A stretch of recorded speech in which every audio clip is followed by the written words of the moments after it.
यह हसियाकार रुधिराणु या रक्ताल्पता या दात कोशिका अरक्तता भी कहा जाता है।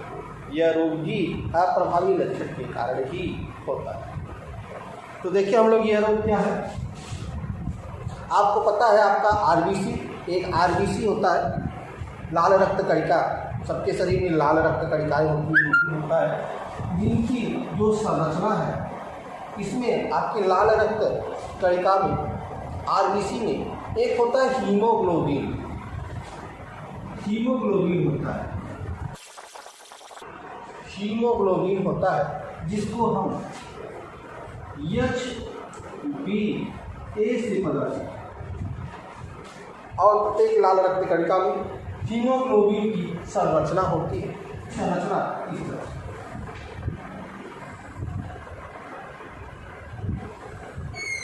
इस तरह से हमारे शरीर में हीमोग्लोबिन की संरचना होती है। जो लाल रक्त कणिका है उसमें हीमोग्लोबिन की संरचना होती है और उस संरचना का आकार जो है इस तरह से होता है। लेकिन जब इस हीमोग्लोबिन में ऑक्सीजन की कमी हो जाती है तो ऑक्सीजन के कमी के कारण जो इनके जीन हैं उनके जीन में परिवर्तन हो जाता है और जीन में परिवर्तन के कारण जो इनका संरचना है इनके संरचना में परिवर्तन हो जाता है और यह आरबीसी इस तरह से रूप ले लेता है।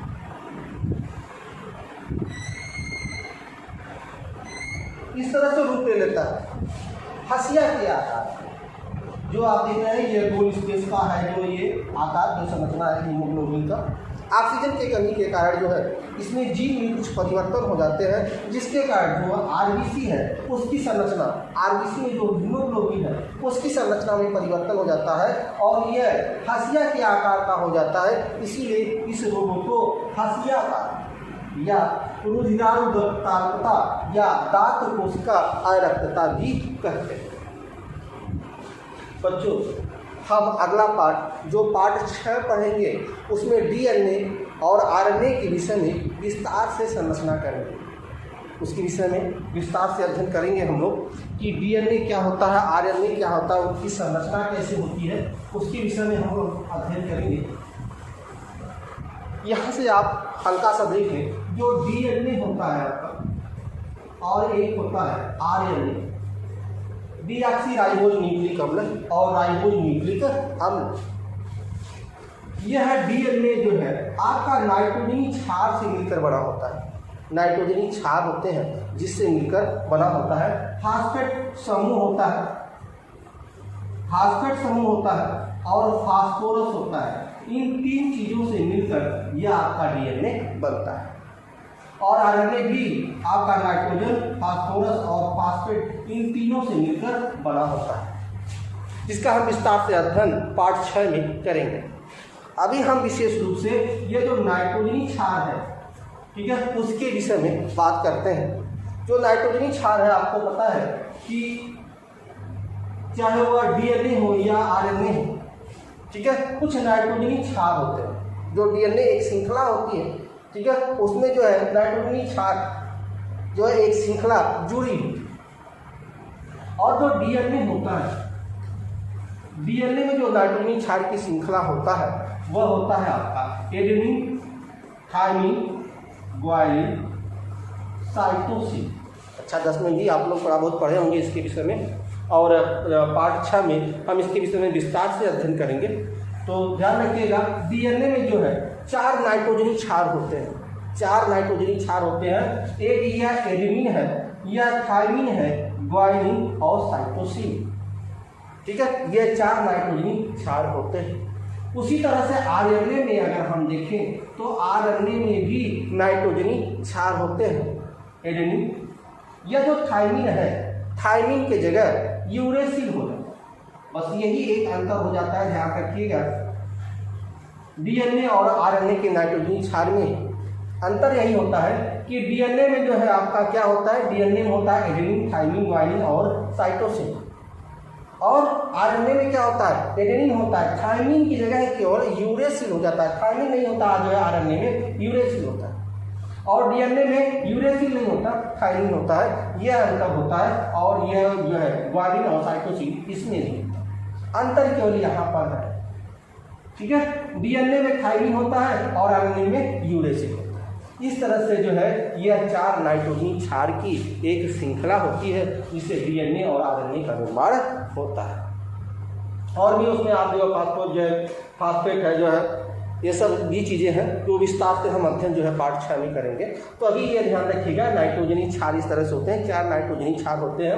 ठीक है, इस तरह से आज जो है डीएनए में होता है और इस तरह से आरएनए में होता है।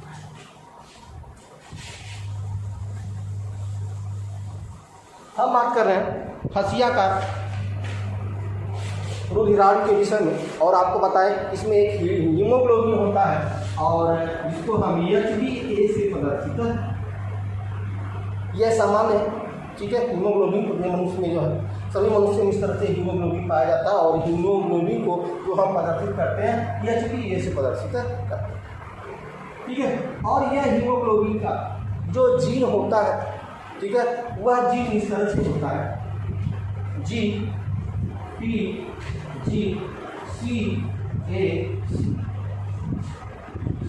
यह सामान्य हीमोग्लोबिन की जो संरचना होती है वह इस तरह से, जो जिनमें यह नाइट्रोजन क्षार है, इस तरह से नाइट्रोजन क्षार इसमें जुड़े होते हैं।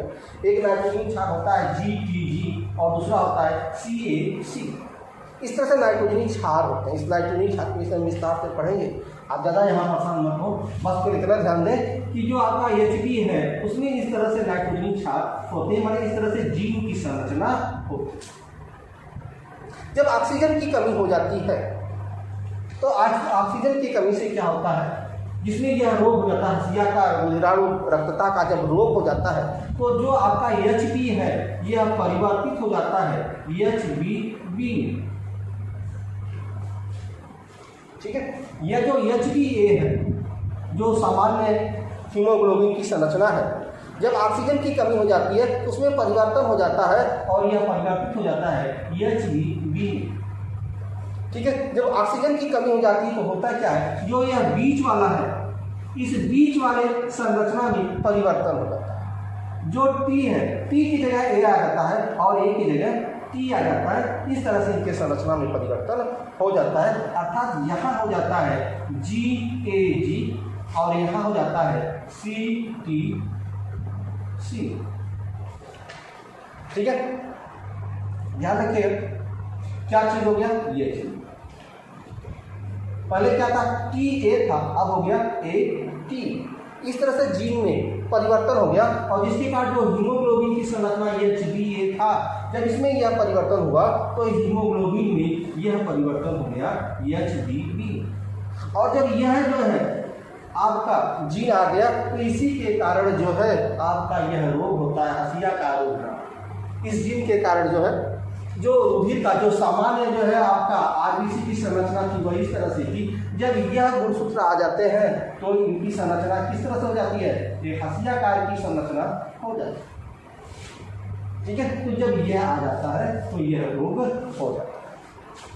एक चीज और ध्यान रखिएगा बच्चों, यहाँ देखिए केवल एक नाइट्रोजन क्षार में परिवर्तन होता है, यह एक नाइट्रोजन क्षार का है श्रृंखला। जब एक नाइट्रोजन क्षार में अर्थात जब एक जीन में परिवर्तन होता है तो इसको बोलते हैं बिंदु उत्परिवर्तन। क्या कहते हैं, बिंदु उत्परिवर्तन या बिंदु उत्परिवर्तनवाद। ध्यान रखिएगा बच्चों, इसको बोर्ड के एग्जाम में पूछता भी है कि बिंदु उत्परिवर्तनवाद क्या है। जब जीन के किसी एक बिंदु पर या एक श्रृंखला में, नाइट्रोजन की किसी एक श्रृंखला में परिवर्तन होता है तो इसको हम बिंदु उत्परिवर्तनवाद कहते हैं। और इसका उदाहरण है क्या, हसियाकार रुधिराणु रक्तताल्पता, या इसी को कहते हैं दांत कोशिका आरंभ। ठीक है, तो यह किसका उदाहरण है, यह बिंदु उत्परिवर्तनवाद का उदाहरण है। बिंदु उत्परिवर्तन क्या है, जब जीन के किसी एक बिंदु पर, किसी एक पॉइंट पर, बिंदु इंग्लिश में पॉइंट, किसी एक बिंदु या किसी एक पॉइंट पर परिवर्तन हो जाता है तो उसे ही हम बिंदु उत्परिवर्तनवाद कहते हैं, जिसका उदाहरण। ठीक है बच्चों, तो यह आपका रहा हसियाकार रुधिराणु रक्तताल्पता या दांत कोशिका आरंभ। चलिए